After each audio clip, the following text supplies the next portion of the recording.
Yo, yo, yo, what is up, everybody? I'm Immortal MMA.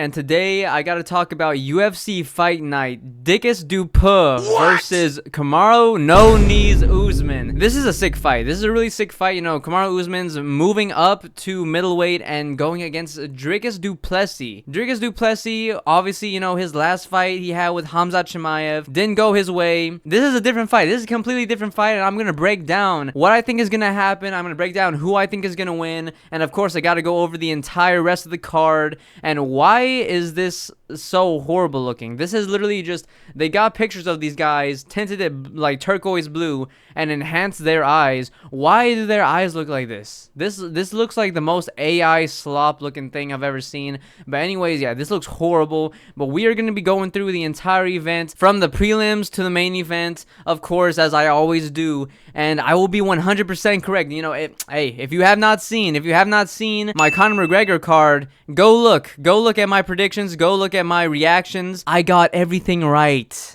Except for one fight, and I'm not going to tell you which fight. You're going to have to go watch the video to see which fight that I got incorrect, and I am sad I got it incorrect. But anyways, you know, I'm kind of just bragging that I got, 13-1 on that card. But we got to start from the very beginning.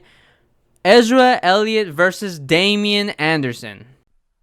Who? Now, I know what you might be thinking. You know, you see two black figures. Oh, whoa, now. There's no stats, there's no nothing. But thankfully, you have me, the person who went and looked at their records and looked at their fights. I looked at both of their last fights. I searched up a little bit about them. And this looks like it's going to be a sick fight. No joke. I know it's like two guys that are not in the UFC, but this looks like it's going to be a really good fight. Ezra Elliott and Damian Anderson are both BJJ guys. Like, they're both very good in the jiu-jitsu aspect. They have really good submissions. Damian Anderson is part of B Team. If you don't know what B Team is, it's a known jiu-jitsu group that has to do with Craig Jones. If you don't know who Craig Jones is, he's one of the greatest grapplers in the world right now in no-gi. And then Ezra Elliott is a also really good grappler. His last fight, he got a TKO, which was, it was really nasty. He was just destroying the guy he was going up against. Both of them looked really good. Both of them looked really good in their fights. They looked really good in the submissions. The striking, I do have to probably give the advantage to Ezra Elliott a little bit, but this is a really interesting fight because it's bound to go to the floor. It's bound to go to the ground. Both of these guys are, obviously, jiu-jitsu guys.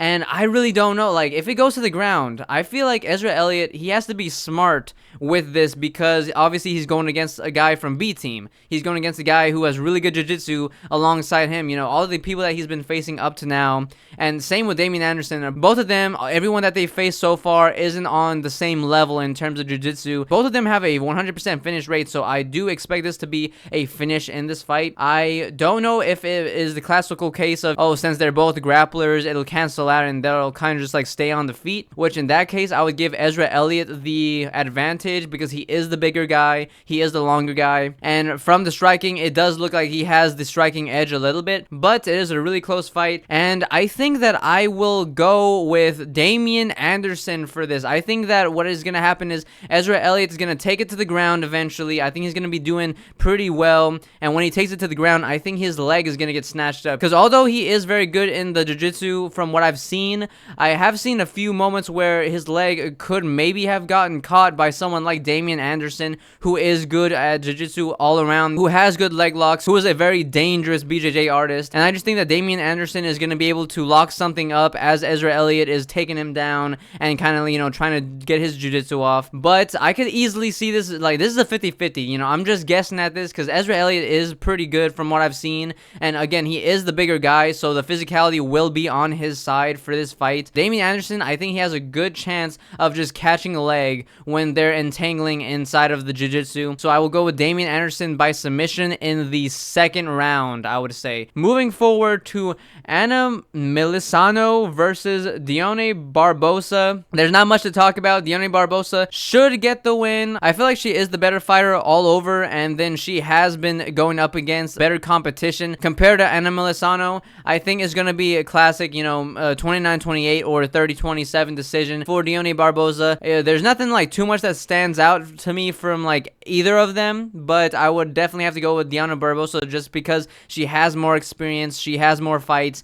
she has more UFC experience. So I got to go with her. There's not too much to break down with this. I didn't do any tape study or anything for this. I will be going for Deonna Barboza, and you know, obviously she is the big favorite, which I don't pick my picks because of the favorites. I'm never doing that again. If y'all don't know, I did that for one of my UFC events. I think it was Baku. That was the worst prediction card I've ever made. I'm never going on the odds ever again, but I do think Deonna Barboza is just the better all-around skilled fighter. But moving forward, RJ Harris versus Alvin Hines. So RJ Harris, I did look at his last fight. A nasty guillotine he hit on his last opponent. And Alvin Hines, he last fought against Jonathan Deniz and got pieced up bad. Like, he got pieced up. His face was a mess. And then he wound up popping for multiple different things, so he was suspended for a year. RJ Harris, he is a bigger guy. I think he's like 6'6" or something like that. He is a big guy. Now, this fight is a 50-50 because Alvin Hines, he is a really tough guy, and he did get some decent shots off on Jonathan Deniz, and I would say that he is the less green striker. Like, RJ Harris is a very green striker. You could tell inside of his last fight that he was struggling with leg kicks and stuff. Alvin Hines isn't the type of fighter to really throw too many leg kicks unless he game plans for RJ Harris to throw leg kicks. I don't think he's gonna do any of that. He's gonna stick to mostly boxing. Alvin Hines, again, he's very tough. I don't know how he's going to look, though, when he comes back from the steroid usage, because he did get caught for using steroids. So his body might not perform as well as that first fight. And also, of course, he took a lot of damage during that fight, and you never know how that'll affect a fighter as they move throughout their career. RJ Harris is the much bigger guy, and I believe he will be able to use his weight against Alvin Hines. Alvin Hines has good takedown entries, though. He did get a few on Jonathan Deniz. Even though, like, Jonathan did stuff a few of them, I think that overall, Alvin Hines does have some pretty good shots compared to, you know, any regional guy that Harris has faced. With that being said, I think I might have to go with RJ Harris. I think that he'll be able to use his length to his advantage. He has eaten shots from smaller opponents. Alvin Hines is a smaller guy. I think if RJ Harris uses his length, I think if he uses his size, that he'll be able to win against Alvin Hines. I don't think he'll get a submission over Alvin Hines. I think he might just kind of blob on him, but I think I'm going to go with RJ Harris for a decision, 29-28 decision, I think, against Alvin Hines. Using his size, using his length. RJ Harris, again, his striking is very green, so I wouldn't be surprised if Alvin Hines just hits him right on the chin with a straight and then just like puts RJ Harris out. But moving forward, we go to Alden Correa versus Stuart Nickel.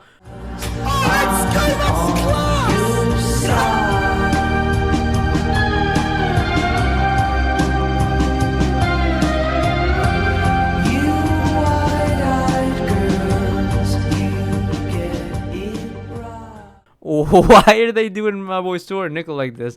They are they're trying to kill this man. What are they doing? What are they doing? Why are they giving him Alden Correa? Alden Correa, well, he's a negative 1,100 odds for a reason. Alden Correa is gonna whoop him. He's gonna whoop him. I'm sorry. Alden Correa, his boxing, his striking is just leaps and bounds better than Stuart Nickel. He's training with Joshua Vaughn, the champion. His boxing, again, looks really, really good. In his last fight, he looked very, very good. And Stuart Nickel, obviously, you know, he lost his last fight. And this fight I see as more of just they're trying to build up Correa's win streak. I think they're just trying to get him another win, maybe a highlight for his highlight reel, so that they can just build him up more since he looked so good in his last fight. Stuart Nickel's not winning this. I'm going to pick Correa by a second round KO. His boxing is really clean. He has decent power. He's pretty good defensively. This guy is going to blow Stuart Nickel out the water. I think he'll probably just hit Stuart Nickel with a combination that just puts him out. Maybe just a TKO up against the fence. But I could definitely see Alden Correa kind of just popping the jab and then boom, a hook right to the jaw, puts him down. Or maybe he hits him with a jab, uppercut, just sleeps him. But definitely Alden Correa, second round KO. Moving forward to Levy Rodriguez Jr. versus Felipe Franco. I don't know if it's pronounced Levy. I don't know if it's pronounced Levi. Whoever it is. pretty sure they have this wrong. I think he has 2 losses on his record. But Levy Rodriguez, I think he's like 5-0 or something like that. All I know is that is his last fight, he won, but then he popped for a banned substance, so that was ruled a no contest. Felipe Franco, his last fight, he put up a decent fight against Mario Pinto, who, you know, everyone was saying that Mario Pinto was gonna be destroying everyone until he gets to the top 15. And even I, you know, when this fight was announced between Mario Pinto and Felipe Franco, I thought he was gonna destroy Felipe Franco, but Felipe Franco did decently against him, and I think for that reason, I have to pick him against Levy Rodriguez Jr. I think that Felipe Franco is probably gonna have enough power to sleep Rodriguez Jr. I think that if he was able to stay safe against Mario Pinto, who has all these finishes in his career, that he'll be able to stay safe against Levy Rodriguez. Rodriguez does have a good finishing rate, and so does Felipe Franco, but I, again, will give the slight edge to Felipe since he has faced higher competitions. Felipe Franco has so many finishes on his resume. I think that he'll be able to put something together for Levy Rodriguez, and I think that he will get a first round KO. And moving forward to Jean-Paul Lebesnaz. Jean-Paul Lebesnani. Jean-Paul Lebesnani versus Siak.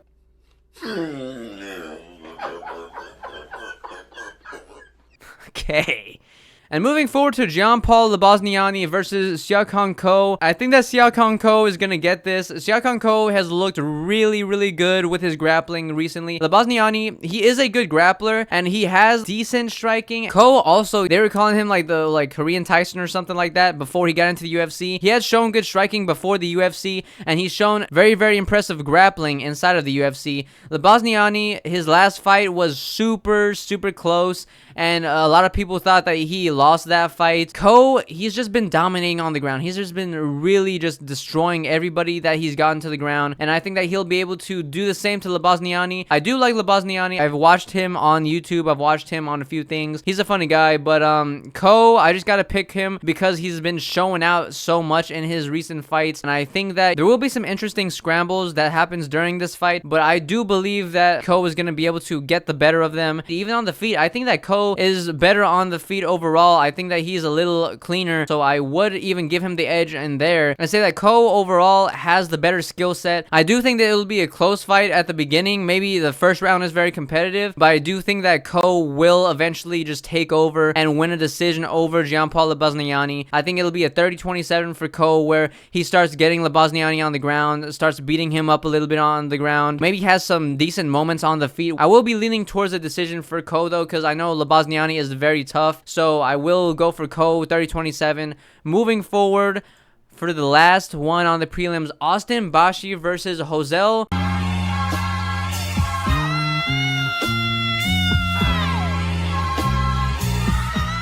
Now, Jose, his fight with Nathaniel Wood, Jose Delgado, I think he won that. I think it was a really close fight, but I think Jose won that. I might have to rewatch it. So don't quote me, but it was a very close fight, and Nathaniel Wood is a very, very well-rounded and really good fighter. Austin Bashi is very good in the grappling. You know, he is a very good grappler. That being said, I think that Delgado destroys Austin Bashi and knocks him out clean. Look, I'm sorry, but the height difference, he has the reach advantage, he has the height advantage, the leg reach advantage. I think that he'll be able to use kicks well. I think that he'll be able to use some nice leg kicks to kind of slow Austin Bashi down when he tries to shoot. I think that Jose has much better striking than Austin Bashi. That's just evident. His power is really nasty. I think that he's just going to catch Austin Bashi. Austin Bashi is a tough dude, but Jose, I just think that he's going to outclass him on the feet. He's going to be able to stay defensive enough to where he does stay on the feet for long enough to chin Austin Bashi. Again, Austin Bashi, he does have good grappling, but Jose Delgado, I think he's going to be able to stuff most of the takedowns, and I think that even if he gets taken down, he'll be able to get back up from them. He isn't just some sitting duck on the ground, and I do think that when it's on the feet, there's just no comparison. I think that he has such an advantage on the feet in terms of power, in terms of ability to strike. He has much better strike selection, much better technique with his strikes, and I think that he gets him out of there in the second round. And the fact that he is such a bigger guy, and usually it is a little harder to take down taller guys, and Delgado does have a 50% takedown accuracy. I think that he's going to be able to do well enough in the grappling to where he doesn't just get taken over, and I think that the striking, he's just going to be able to pour on to Austin Bashi. Moving forward to the main card, Tommy McMillan versus Alberto Montez.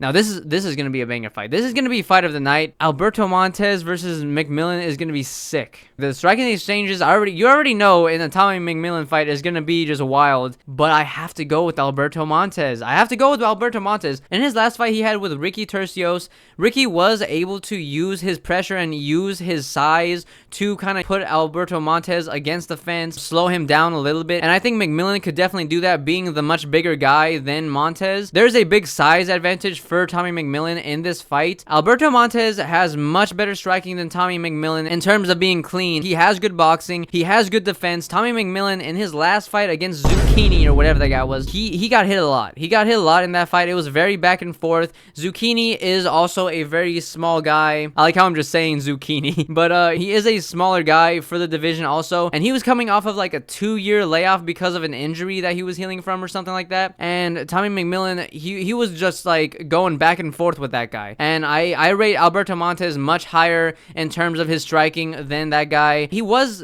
clipping Tommy McMillan. He just didn't have enough power to really put McMillan on notice. And McMillan, since he uses so much energy when he's trying to strike, since he's trying to push the pace so hard, I think that he is gonna gas himself out against Alberto Montes. And Montes, his submissions are nasty. If you know, he has like a specialized, I forgot if it was a darts or an anaconda, but it's one of those where he specializes in it really well. And he got it on Turcios, and he's got it on so many people. He is very good when it comes to latching that up. He was pretty good defensively against Turcios. Most of the shots that were hitting him were the straights, because Alberto does use a high guard. Overall, he was staying pretty safe in terms of the striking. He was doing really good with the teeps. I think that he could definitely use that against McMillan, make him even more tired since he will be pushing a pace. And obviously, Tommy has a wrestling background. If he starts trying to grapple because he's getting hit too much on the feet, I think that if he shoots on Alberto Montes, he'll latch up that submission and get Tommy McMillan out of there by submission. And I think that that will happen. I think that Tommy's gonna come out hard in the first round. Maybe he even steals the first round by just being more active, but I think that he's gonna tire himself out. I think by the second round, he's gonna be gassed out. I think that Montes is gonna use his teep well, and then I think Tommy probably shoots and Alberto Montes is able to latch up his submission on Tommy McMillan. I have Alberto Montes by submission in this fight. This is gonna be a really good fight, a really entertaining fight. Tommy McMillan, he's a fun fighter. He's a fun fighter, but technically speaking, I don't see him being like this crazy good fighter from what I've seen. A lot of his strikes are very looping, which Alberto Montes is gonna be able to defend much better than straight strikes. Tommy did start having a better jab in that Zucchini fight as the fight went on, but I think that overall Alberto is going to be able to get in close enough to use his boxing to put more damaging strikes on Tommy McMillan, and that he's going to just bother him enough to where he makes him want to shoot, and then he's going to get that submission. Moving forward, Tabitha Ricci versus Fatima Klein. I always root for Tabitha Ricci, but I don't think she's going to get this one. Fatima Klein is really nasty with her striking. Tabitha Ricci, she's going to be much smaller than Fatima Klein. Her striking, it's not the best. She does not have good striking. All of her success is going to be in the jiu-jitsu. And Fatima Klein, I think that she's going to be able to stay on the feet. Tabitha Ricci, although she has really good jiu-jitsu, her wrestling isn't like the craziest, so I don't think she'll be able to get Fatima down. Fatima has such a reach advantage. She's going to be able to pop Tabitha Ricci's head back with her jabs, with her straights, and I just don't see this going to a decision. I think that Fatima Klein is actually going to finish Tabitha Ricci. Tabitha has been hurt in a lot of her fights in the striking, and I think that with the reach advantage, and Fatima Klein does have decent power, I think that she's going to be able to just touch her chin too much and just get a TKO over her. Moving forward, we have Chase Hooper, the Gooner himself, versus Mitch Ramirez. The thing is, like, okay, Hooper, I know he's coming off of 2 KOs in a row, but I think he's going to get this done. Mitch Ramirez, I'll give him the advantage on the feet. He does have better striking than Chase Hooper. Chase Hooper's striking is just not good. Mitch Ramirez, he has really, really low takedown defense, and I think that Chase Hooper is just going to be able to get it on the ground and get a submission. Mitch Ramirez hasn't had the best career, and although Chase Hooper has gotten knocked out by his last 2 opponents, I just have to give him the edge on this one, no pun intended, because he is the Gooner King. Spent too much time gooning this camp. But I think that he's going to get this against Mitch Ramirez. I think that he's just going to take him down and submit him. I think he's going to be like a spider lad. Shout out to Patty Pimblett. I think that he gets it done by a rear naked choke in the, let's say, the second round. Yeah, I'll pick a second round submission from Chase Hooper. Moving forward to the co-main event. This one, I'm scared about this one. Jared Cannonier versus Christian Leroy Duncan. Now, Christian Leroy Duncan, obviously, everyone's going to be picking him. He is this really wild striker, this really unorthodox striker. Jared Cannonier is just getting older. That being said, I gotta pick Jared Cannonier. I have to. I know. Wait.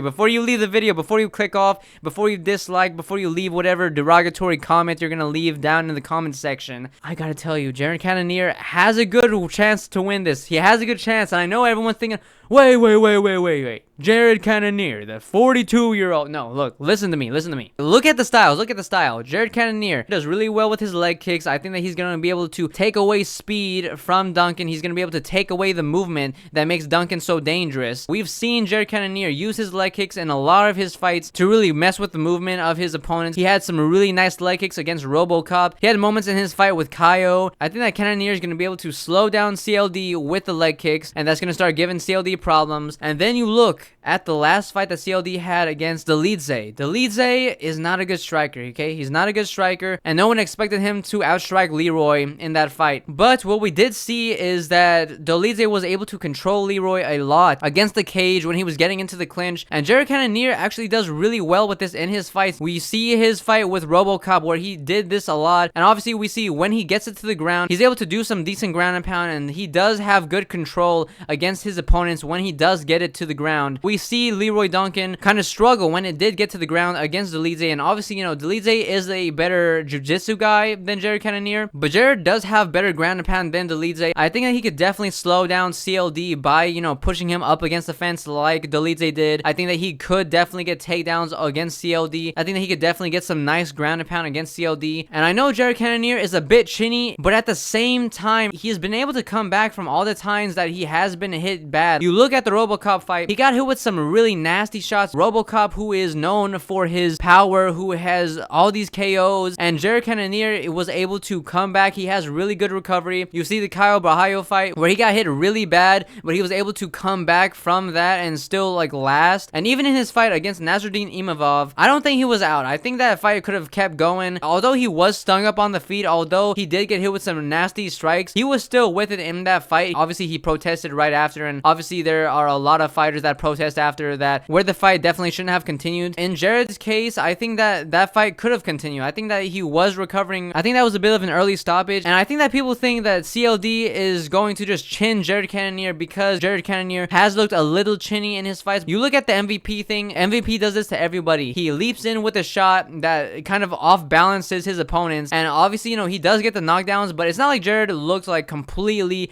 out of it during that fight when he was getting knocked down by MVP. And again, in the Kyle Brahayo fight, that was a 50-50 fight. They were very, very close back and forth against each other until Jared Cannonier got knocked down in the later rounds. And then, of course, his RoboCop win, where he did get knocked down in the first round, but this is against RoboCop, and he was able to survive. I don't think he's going to be so chinny to where CLD is just going to get him out of there. And then you look at the recent finishes that CLD has had. One was against Eric Anders, which, are we really going to say that that's like so impressive? Oh, he finished Eric Anders. And then his other KO was against Marco Tulio, which that is impressive, but then at the same time, in Marco Tulio's next fight, he literally almost got chinned 3 times by Roman Kopylov. So are we going to act like Marco Tulio wasn't chinny himself also? And even more chinny than Jared Cannonier, I would feel like, because Roman Kopylov was just rocking him all over the place during their fight. I think Jared Cannonier has a better chin than those guys. I think that Jared Cannonier has better recovery than those guys. And then you look at the power that Jared Cannonier still has.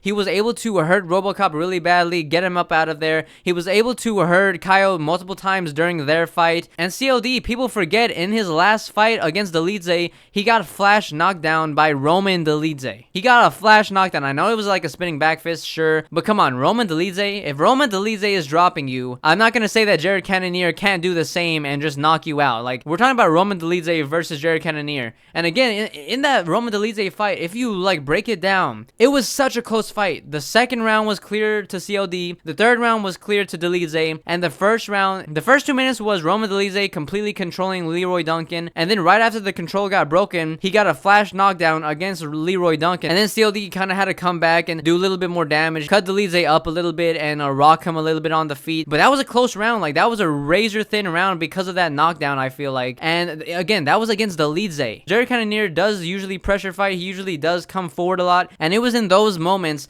against CLD that he was really struggling against Dolidze, when Dolidze was pressuring, when he was coming forward. And again, Jared Cannonier has more power, better striking than Dolidze, better pressure than Dolidze. And I just think that Jared Cannonier is going to chin CLD. I think that he's going to chin CLD. I know, it's crazy. I think this is going to be a third round KO for Jared Cannonier. I really do. I think he could definitely pull off this upset, especially seeing CLD's last fight. I really think that he could definitely get caught. He could definitely get chinned. And I'm going to pick Jared Cannonier. I know that's a really big risk, but you know me, guys. If you have been watching my channel, you know that I am the underdog guy. I always pick the underdogs. I pick good underdogs. This might not be a good underdog, but I'm picking it. I believe in JC. I believe in JC Penny. That's Jared Cannonier for you. JC Penny. That is his new nickname. That is his new nickname. I'm always coming out with nicknames for all these fighters. These are my nicknames for the fighters. We got JC. JC Penny is going to destroy CLD, okay? He's going to destroy him, okay? But moving forward to the main event, Dricus Du Plessis. That is my nickname for Dricus Du Plessis. Dricus Du Plessis is going to lay a smackdown on no knees Kamaru Usman. We've already heard it a million times. I'm not going to bring up the Kamaru Usman's knees. Oh, his knees are going to be so shot that he just can't do anything in the fight. He's had knee problems for the last like 10 years. Like, what are we doing? He's had these knee problems for so long. And although, yes, like, it has affected him in the fight, I'm not going to say that that's a big reason why Dricus is gonna win. Dricus is gonna win by falling piano. No, I'll tell you how he wins this fight, and it's not gonna be because Kamaru Usman has no knees. Dricus is gonna win this fight by Kamaru Usman accidentally tripping, stumbling forward, grabbing onto Dricus's shorts, accidentally pulling them down, and then Dricus is gonna just hit him across the face with his meat and KO him. Out of pocket for that shit. Way out of pocket. What do you gain from that? That is a crazy sentence. No MMA YouTuber has ever said something like that. I think that Kamaru Usman is gonna trip, pull down his shorts, and then Dricus is gonna boom, Dricus him right in the face. No, why am I okay? That's actually like so gay. But no, this is like this. I'm having fun with this. No, Dricus Du Plessis, he's gonna destroy Kamaru Usman. He's gonna Dricus him down. I'm sorry, guys. I'm sorry. It might be a little immature for me to make all these jokes, but it's funny. Like, I think Dricus is gonna get this done. I think that if you've seen the face-offs, Dricus looks so huge. He looks big. He looks meaty. He's going to have all this girth. You know, shout out to MMA Che. He's going to have so much girth on Usman. He's going to be the much bigger guy. And the thing about Usman, like, yes, he is a good wrestler. Yes, he is a good grappler. But I think Dricus Du Plessis, he's not going to struggle as much as Chimaev, because against Chimaev, he had to worry about submission threat. You know, he had to worry about Chimaev just getting onto his back and trying to submit him, trying to latch up just anything. Kamaru Usman has no submission threat. I think he has, what, like one submission in his entire career of like 25 fights. I don't even know if it's in the UFC. It might have been outside of the UFC. Kamaru Usman has no submission threat at all. And Khamzat Chimaev does have better BJJ than Kamaru Usman. Kamaru Usman, if he takes down Dricus Du Plessis, he's kind of just gonna hold him down, maybe a little bit of ground and pound, but nothing too crazy. I think that Dricus is gonna be able to get up from those takedowns, especially with no submission threat. Like, he's not gonna have to worry about Kamaru hopping onto his back. He's not gonna have to worry about Kamaru hitting any darces or anything like that. Dricus is going to be able to get up much easier. He's going to be able to scramble more. I think that his explosiveness is going to give Kamaru Usman some trouble, especially since he does have a size advantage against Kamaru Usman. When you look at the striking, Kamaru Usman's striking looked horrible. It looked terrible against Joaquin Buckley. Joaquin Buckley hit him with some really clean shots, and I think Dricus obviously has better striking than Buckley. If Kamaru Usman gets hit clean like he did against Buckley, against Dricus, he's going to feel more of a thud on those strikes. He's going to be able to use his kicks really well against Kamaru Usman to the legs. He's going to have really nice high kicks, really nice body kicks. And Kamaru Usman has faced problems with body kicks in the past. And also, of course, you know, the famous head kick that happened. I think that Dricus just clubs him to the head with like an overhand or like a hook and just sends Kamaru Usman flying. And he's just done. He's just done. I think that, you know, the kicks are just going to break down Kamaru Usman a lot. I think that Dricus does have really good head kicks that he can mix up after he goes to the body to Kamaru Usman. So I think that those will be there for him. And I think that he will kind of hit Kamaru Kamaru clean, and maybe that's what sets it up. Maybe it is kind of like a combination that maybe he hits Kamaru to the head with a head kick that kind of stuns him, follows up with a few straight strikes or like a clubbing overhand that just puts Kamaru Usman down and out. I just think that there's a lot to factor into this. Kamaru Usman, his striking looking worse in recent years. Dricus Du Plessis is obviously has the size advantage, the strength advantage. He's going to not have to deal with the submission threats. He's going to have the better striking. He's going to have the body kicks, which again give Kamaru a lot of trouble.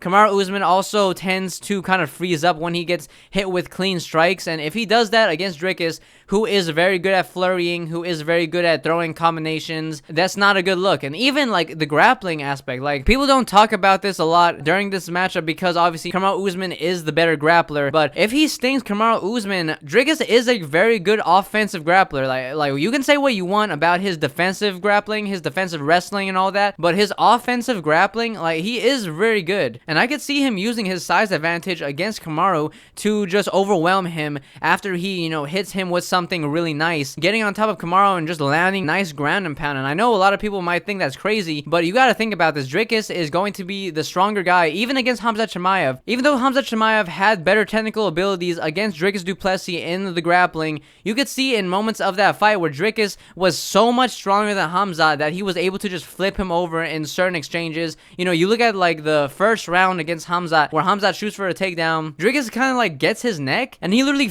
uses his strength to flip Khamzat over completely. And in the 5th round, when Khamzat was starting to get more tired, even though he wasn't putting on like a crazy pace, like even though both of them were tired, and Dricus should have been the more tired guy because he was the one getting laid on, because he was the one trying to buck up out of the crucifixes, Dricus Du Plessis still had enough strength to just overwhelm Khamzat Chimaev and be the first person to take him down, and almost lashed up a submission over Khamzat Chimaev. I think that in this fight, it could be a similar situation to where Dricus is just so much physically stronger than Kamaru Usman that once Usman starts tiring out, or maybe again he just gets hurt, maybe Dricus hits him with a nice straight, maybe Dricus hits him with a nice body kick, and then Dricus goes for like a takedown or something, I could definitely see him getting it on Kamaru Usman, and I could definitely see him overtaking him in the grappling in the later round, and even finishing Kamaru on the ground. And I know that, again, that's crazy to say, but I think that that could definitely be plausible. Kamaru Usman, I think that he just has all the things stacked up against him, and also of course he's gonna be the older guy, and he's just getting older and older, and I think that Dricus Du Plessis is gonna get this done by a KO in the 3rd or 4th round against Kamaru Usman, and he's gonna be back in the game. I don't know what they do with him after this, because I don't want to see him instantly rematch Sean after this win. I think that he should get at least one more win